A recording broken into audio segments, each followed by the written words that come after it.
Stream YouTube ಚಾನಲ್ಗೆ ಎಲ್ಲರಿಗೂ ಸ್ವಾಗತ. ಈ ವಿಡಿಯೋದಲ್ಲಿ ನಾವು ಎಸ್ಐ ಡಯಾಗ್ರಾಮ್ ನ ಹೇಗೆ ಬರೆಯೋದು ಅಂತ ನೋಡ್ತಾ ಹೋಗೋಣ. ಸೊ ಫಸ್ಟ್ ಏನ್ ಮಾಡಿದ್ದಾರೆ, ಒಂದು ಸೆಟ್ ಅನ್ನ ಕೊಟ್ಟಿದ್ದಾರೆ, ನೆಕ್ಸ್ಟ್ ಅದರ ರಿಲೇಷನ್ಸ್ ನ ಕೊಟ್ಟಿದ್ದಾರೆ. ಫಸ್ಟ್ ಸೆಟ್ ಅಲ್ಲಿ ಇರುವಂತಹ ಎಲಿಮೆಂಟ್ಸ್ ಗಳು ಯಾವುವು, 1 2 3 4 5 4 ಮತ್ತೆ 12. ಸೊ ಅದಷ್ಟನ್ನು ಕೂಡ ನಾವು ಸ್ಟೆಪ್ 1 ಅಲ್ಲಿ ಏನ್ ಮಾಡಬೇಕು, ಸ್ಟೆಪ್ 1. ಸೊ 4 ಸ್ಟೆಪ್ ಅಲ್ಲಿ ಈ ಪ್ರಾಬ್ಲಮ್ ನ ಸಾಲ್ವ್ ಮಾಡಬಹುದು. ಮೊದಲನೇ ಸ್ಟೆಪ್ ಏನು, ಡೈಗ್ರಾಫ್ ನ ಬಿಡಿಸಬೇಕು. So drawing the diagraph. So diagraph ನ ಹೇಗೆ ಬರೆಯೋದು, ಕೆಳಗಡೆಯಿಂದ ಶುರು ಮಾಡಿ. ಸೊ ಕೆಳಗಡೆಯಿಂದ ಏನಾಗಬೇಕು, ಚಿಕ್ಕ ಎಲಿಮೆಂಟ್ 1, ನೆಕ್ಸ್ಟ್ 2 ಆದ್ಮೇಲೆ ಒಂಚೂರು ಮೇಲೆ 3, ನೆಕ್ಸ್ಟ್ 4 ಮತ್ತೆ 12. ಏನಾಗಬೇಕು, ಇನ್ಕ್ರೀಸಿಂಗ್ ಆರ್ಡರ್ ಅಲ್ಲಿ ಒಂಚೂರು ಮೇಲೆ ಬರೀರಿ. 1 2 ಅದಕ್ಕಿಂತ ಒಂಚೂರು ಮೇಲೆ 3, ನೆಕ್ಸ್ಟ್ ಅದಕ್ಕಿಂತ ಒಂಚೂರು ಮೇಲೆ 4 12, ಇನ್ಕ್ರೀಸಿಂಗ್ ಆರ್ಡರ್ ಅಲ್ಲಿ. ಯಾವುದು, ಈ ಸೆಟ್ ನ ನೋಡ್ಕೊಂಡು ಬರೀಬೇಕು. ಫಸ್ಟ್ ಇಷ್ಟ ಆಯ್ತು.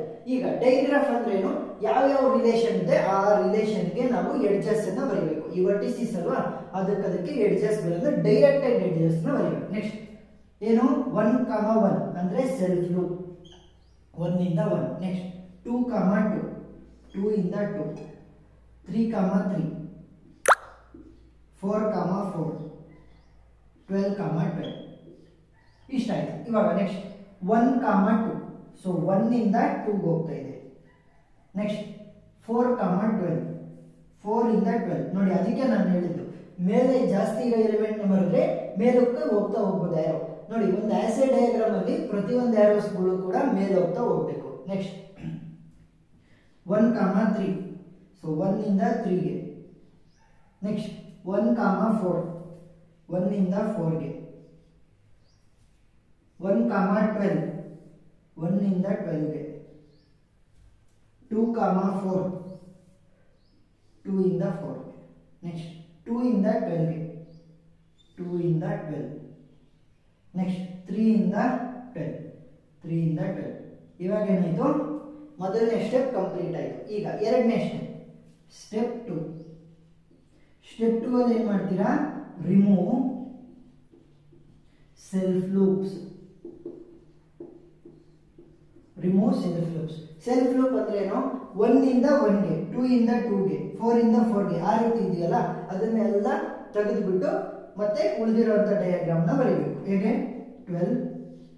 ಸೊ ಕೆಳಗಡೆಯಿಂದ ಶುರು ಮಾಡಬೇಕು. 1 2 3 4 12 ಅಲ್ವಾ.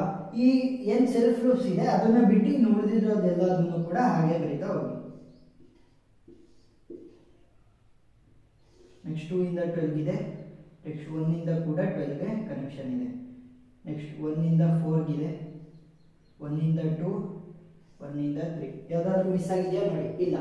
ಈಗ ಎರಡನೇ ಸ್ಟೆಪ್ ಮುಗಿತು. ಏನ್ ಮಾಡಿದ್ವಿ, ಸೆಲ್ಫ್ ಲೂಪ್ಸ್ ಇತ್ತಲ್ಲ ಆ ಸೆಲ್ಫ್ ಲೂಪ್ ನೆಲ್ಲ ತೆಗೆದ್ವಿ. Next step 3. ಸ್ಟೆಪ್ 3 ಅಲ್ಲಿ ಏನ್ ಮಾಡಬೇಕು, remove transitive relation. Transitive relation ಅಲ್ಲ, ಟ್ರಾನ್ಸಿಟಿವ್ ಎಡ್ಜಸ್. ಟ್ರಾನ್ಸಿಟಿವ್ ಎಡ್ಜಸ್ ನ ರಿಮೂವ್ ಮಾಡಬೇಕು. ಟ್ರಾನ್ಸಿಟಿವ್ ಎಡ್ಜಸ್ ಅಂದ್ರೆ ಏನು, ಟ್ರಾನ್ಸಿಟಿವ್ ಅಂದ್ರೆ ಎ ಇಂದ ಬಿ ಗೆ ಕನೆಕ್ಷನ್, ನೆಕ್ಸ್ಟ್ ಬಿ ಇಂದ ಸಿ ಗೆ ಕನೆಕ್ಷನ್ ಇದೆ ಅಂತ ಅನ್ಕೊಳ್ಳಿ. ಎ ಇಂದ ಬಿ, ಬಿ ಇಂದ ಸಿ ಗೆ. ಅದೇ ಏನಾದ್ರು ಎ ಇಂದ ಡೈರೆಕ್ಟ್ ಆಗಿ ಇನ್ನೊಂದು ಕನೆಕ್ಷನ್ ಸಿ ಗೆ ಇದ್ರೆ, ಎ ಇಂದ ಬಿ ಕನೆಕ್ಷನ್, ಬಿ ಇಂದ ಸಿ ಕನೆಕ್ಷನ್, ಆ ರೀತಿನೂ ಇದೆ. ಮತ್ತೆ ಎ ಇಂದ ಡೈರೆಕ್ಟ್ ಕನೆಕ್ಷನ್ ಸಿ ಇದೆ ಅಂತಂದ್ರೆ ಏನ್ ಮಾಡಬೇಕು, ಈ ದೊಡ್ಡದು ಏನಿದೆ ಎ ಇಂದ ಸಿ ಗೆ, ಆ ಕನೆಕ್ಷನ್ ಅನ್ನ ನಾನು ರಿಮೂವ್ ಮಾಡಬೇಕು. ಅದನ್ನ ಏನಂತೀವಿ, ರಿಮೂವಿಂಗ್ ದ ಟ್ರಾನ್ಸಿಟಿವ್ ಎಡ್ಜ್.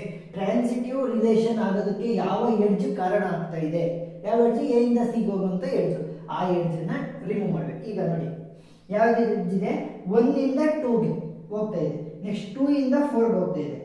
ಏನೋ ಇದು ಎ, ಬಿ, ಸಿ. ಎ ಇಂದ ಬಿ ಅಂದ್ರೆ 1 ಇಂದ 2 ಹೋಗ್ತಾ ಇದೆ, ಬಿ ಇಂದ ಸಿ ಅಂದ್ರೆ 2 ಇಂದ 4 ಹೋಗ್ತಾ ಇದೆ. ಅದೇ ರೀತಿ ಎ ಇಂದ 4 ಗೂ ಕೂಡ ಒಂದು ಎಡ್ಜ್ ಇದೆ. ಏನಾಯ್ತು, ಎ ಇಂದ ಸಿ, ಎ ಇಂದ ಸಿ ಇರೋ ಎಡ್ಜ್ ನ ತೆಗಿಬೇಕು. ಸೊ ಇವಾಗ ಏನ್ ಮಾಡಬೇಕು, ತೆಗಿಬೇಕು. ಈ ಎಡ್ಜ್ ನ ನಾನು ತೆಗಿಬೇಕು, ಕ್ರಾಸ್ ಔಟ್ ಮಾಡಬೇಕು. ನೆಕ್ಸ್ಟ್ ಅದೇ ರೀತಿ 1 ಇಂದ 2 ಗೆ, 2 ಇಂದ 12 ಇದೆ. ನೆಕ್ಸ್ಟ್ ಅದೇ ರೀತಿ 1 ಇಂದ 12 ಗೂ ಕೂಡ ಇದೆ. ಸೊ ಏನ್ ಮಾಡಬೇಕು, ಈ ಎಡ್ಜ್ ಅನ್ನು ಕೂಡ ನಾನು ತೆಗಿಬೇಕು. ನೆಕ್ಸ್ಟ್ 1 ಇಂದ 2 ಕನೆಕ್ಷನ್ ಇದೆ, 2 ಇಂದ 12 ಗೆ, ಸಾರಿ, ಇದು ಇದರಿಂದ ನನಗೆ ಕಾಡ್ತಿದ್ದಿದ್ದಲ್ಲ ಟ್ರಾನ್ಸಿಟಿವ್, ಅದನ್ನ ತೆಗೆದ್ವಿ. ನೆಕ್ಸ್ಟ್ 2 ಇಂದ 4 ಇದೆ, 4 ಇಂದ 12 ಇದೆ. ಅದೇ ರೀತಿ 2 ಇಂದ 12 ಇದೆ. ಸೊ ಏನ್ ಮಾಡಬೇಕು, ಇದನ್ನ ಎ, ಬಿ ಸಿ ಅಂತ ಕನ್ಸಿಡರ್ ಮಾಡಿದ್ರೆ ಎ ಇಂದ ಬಿ, ಬಿ ಇಂದ ಸಿ, ಎ ಇಂದ ಸಿಗೂ ಕೂಡ ಕನೆಕ್ಷನ್ ಇದೆ. ಸೊ ಇದನ್ನ ತೆಗಿಬೇಕು. ಮತ್ತೆ ಎಲ್ಲಾದ್ರೂ ಟ್ರಾನ್ಸಿಟಿವ್ ಇದೆಯಾ? ಇಲ್ಲ. ಸಿಂಪಲ್. ನೀವು ಮೂರನೇದು ಡಯಾಗ್ರಾಮ್ ಬರೆದಾಗ ನಿಮಗೆ ಈಸಿಯಾಗಿ ಅರ್ಥ ಆಗುತ್ತೆ ಟ್ರಾನ್ಸಿಟಿವ್ ಹೆಂಗೆ ತೆಗಿಯೋದು ಅಂತ. ಇವಾಗ ಇನ್ನು ಉಳಿದಿರೋಂಥ ಡಯಾಗ್ರಾಮ್ನ ಬರೀಬೇಕು. 1 2 3 4 12. ಇವಾಗ ಏನಾಗುತ್ತೆ ಅಂದ್ರೆ ಔಟರ್ ಪಾರ್ಟ್ ಅಲ್ಲಿ ಏನೇನು ಡೈರೆಕ್ಟ್ ಕನೆಕ್ಷನ್ ಇದೆ ಅವು ಮಾತ್ರ ಉಳಿದಿರ್ತವೆ. ಏನು 1 ಇಂದ 3, 1 ಇಂದ 2 ಅಷ್ಟೇ. 1 ಇಂದ 3 ಉಳಿದಿದೆ, 1 ಇಂದ 2 ಉಳಿದಿದೆ. ಸೊ ಇದು ಕೂಡ ಕ್ಯಾನ್ಸಲ್ ಆಯಿತು, ಇದು ಕೂಡ ಕ್ಯಾನ್ಸಲ್ ಆಯಿತು. ನೆಕ್ಸ್ಟ್ 2 ಇಂದ 4 ಉಳಿದಿದೆ, 3 ಇಂದ 12 ಉಳಿದಿದೆ, 4 ಇಂದ 12ಗೆ. ಸೊ ಹೊರಗಡೆ ಇರುವಂತದ್ದು ಮಾತ್ರ ಉಳಿತು, ಟ್ರಾನ್ಸಿಟಿವ್ ಇರುವಂತದ್ದೆಲ್ಲ ಡಿಲೀಟ್ ಆಯಿತು. ಇವಾಗ ಏನ್ ಮಾಡಬೇಕು? ಇವಾಗ ಡೈರೆಕ್ಟ್ ಆಗಿ ಸ್ಟೆಪ್ 4. ಈಗ ನಾವು ಸ್ಟೆಪ್ 4 ಕೊನೆಯದನ್ನ ಬರೀಬೇಕು. ಇವಾಗ ಏನ್ ಮಾಡಬೇಕು? ಡೈರೆಕ್ಷನ್ ಅನ್ನ ಮತ್ತೆ ವರ್ಟಿಸಿಸ್ ನ ತೆಗೆದುಬಿಟ್ಟು ಪಾಯಿಂಟ್ಸ್ ಇಡ್ತಾ ಬರಬೇಕು. ಸೊ ಇದ್ಯಾವುದು? 1ನೇ ಪಾಯಿಂಟ್, ಇದು 2, ಇದು 3, 4ನೇ ಪಾಯಿಂಟ್ ಮತ್ತೆ 12. ಸೊ ಇವಾಗ ಅಷ್ಟನ್ನು ಜಾಯಿನ್ ಮಾಡಿ. ಸೊ 1 ಇಂದ 2ಗೆ, 2 ಇಂದ 4ಗೆ, 12ಗೆ, 3ಗೆ ಕನೆಕ್ಷನ್ ಇದೆ ಮತ್ತೆ ಇಷ್ಟೇ. ಸೊ ಇಷ್ಟಕ್ಕೆ ಕನೆಕ್ಷನ್ ಇದೆ. ಏನ್ ಮಾಡಿದ್ವಿ ಈ ಸ್ಟೆಪ್ ಅಲ್ಲಿ? ಈ ಡೈರೆಕ್ಷನ್ ಅನ್ನ ತೆಗೆದ್ವಿ ಮತ್ತೆ ವರ್ಟಿಸಿಸ್ ಗಳನ್ನ ತೆಗೆದ್ಬಿಟ್ವಿ, ಪಾಯಿಂಟ್ ಗಳ ರೀತಿ ಬರೀತಾ ಹೋದ್ವಿ. ಇವಾಗ ಫಸ್ಟ್ ಏನ್ ಮಾಡಿದ್ವಿ? ಡೈಗ್ರಾಫ್ ಅಲ್ಲಿ ಇರುವಂತಹ ಸೆಲ್ಫ್ ಲೂಪ್ ನ ತೆಗೆದ್ರೆ ಸೆಕೆಂಡ್ನೇ ಸ್ಟೆಪ್. ಸೊ ಇದರಲ್ಲಿ ಇರುವಂತಹ ಟ್ರಾನ್ಸಿಟಿವ್ ಏನು ಎಡ್ಜ್ ಇತ್ತು ಅದನ್ನ ತೆಗೆದ್ರೆ 3ನೇ ಸ್ಟೆಪ್. ನೆಕ್ಸ್ಟ್ ವರ್ಟಿಸಿಸ್ ಮತ್ತೆ ಡೈರೆಕ್ಷನ್ ಅನ್ನ ತೆಗೆದು ಪಾಯಿಂಟ್ ಇನ್ಸರ್ಟ್ ಮಾಡ್ಕೊಂಡು ಬರೆದ್ರೆ ಅದು ನಮಗೆ ಹ್ಯಾಸ್ ಎ ಡಯಾಗ್ರಾಮ್ ಆಯಿತು. ಸೊ ಅರ್ಥ ಆಗಿದೆ ಅಂತ ಅನ್ಕೊಂತೀನಿ. ಏನಾದರೂ ಡೌಟ್ ಇದ್ರೆ ಕಮೆಂಟ್ ಸೆಕ್ಷನ್ ಅಲ್ಲಿ ತಿಳಿಸಿ. Thank you.